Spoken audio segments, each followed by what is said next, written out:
Je vais vous raconter une histoire qui tourne autour d'un personnage. Alors, ça, moi, ça me touche parce que ça fait renaître des personnages du quotidien d'une autre époque et qui vont s'illustrer justement à travers des épisodes.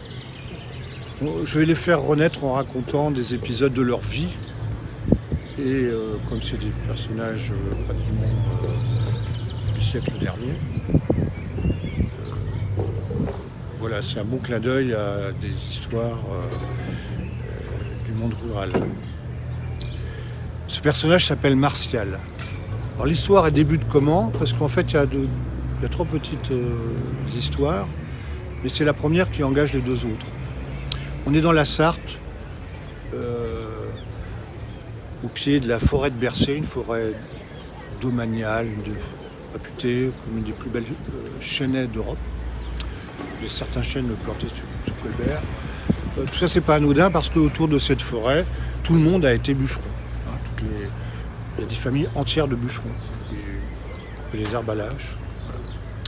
Et dans cette clairière, là, dans ce creux qui avoisine la forêt, il y a toujours des histoires quand on achète des terrains, on va construire une usine, mon père va construire le début d'une petite aire industrielle avec une usine, le village s'appelle Marigny-Laillé. Et il y a une histoire de bornes, et comme le terrain est marécageux, on recherche les bornes. Alors la borne, c'est une borne, c'est un caillou souvent, donc, un petit morceau de granit, un gros pavé, avec une gravure dessus, voire à une époque des couleurs et tout ça. Et on arpente tout ça pour retrouver les bornes, pour savoir où ça commence, où ça s'arrête. Et dans les premiers ouvriers de cette usine, il y a une famille, ils sont plusieurs à venir prêter main forte pour monter cette usine-là, qui va fabriquer de l'acier. Et il y a une famille qui s'appelle les Desœuvres, et Martial est un des frères Desœuvres. Il est tout petit comme ça, il va nous rejoindre, il dit « mais moi je sais où est la borne ». On est dans un espace, je sais pas, de 3 ou 4 hectares. Donc il va enfiler ses bottes, il va arpenter le truc, il va écarter les joncs et l'herbe sèche, il va dire « elle est là ».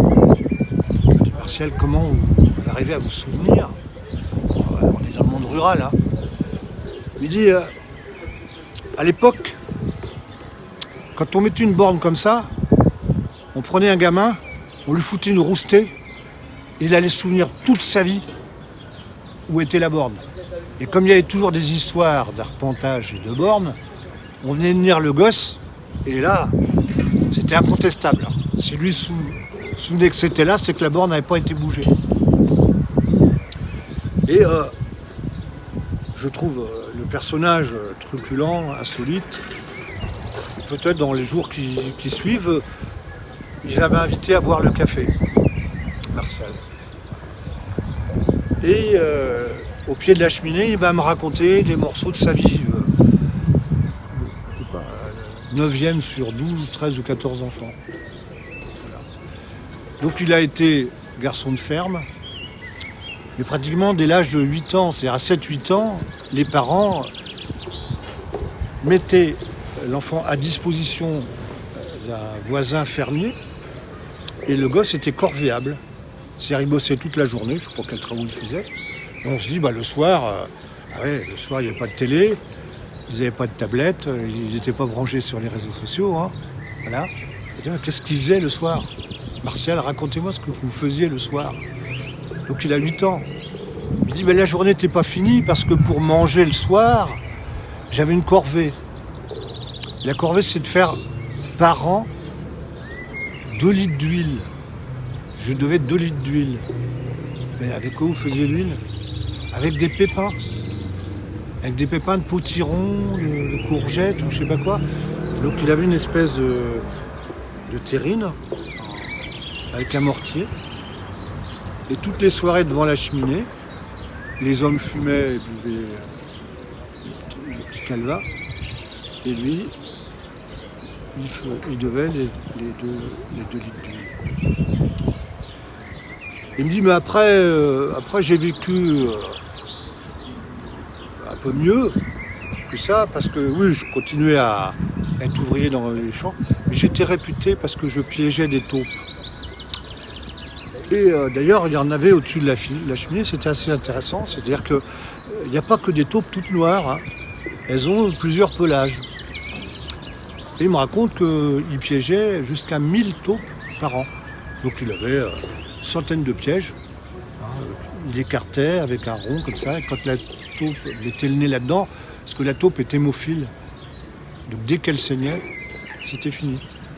Il disait que dans les trophées de taupes qu'il avait ramenés, il y avait effectivement une taupe presque rousse, il l'avait empaillée.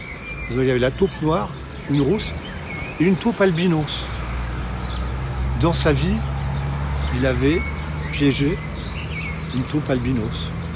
Alors il l'avait empaillée. Donc il y avait la taupe noire, le phénotype d'origine, hein, sauvage.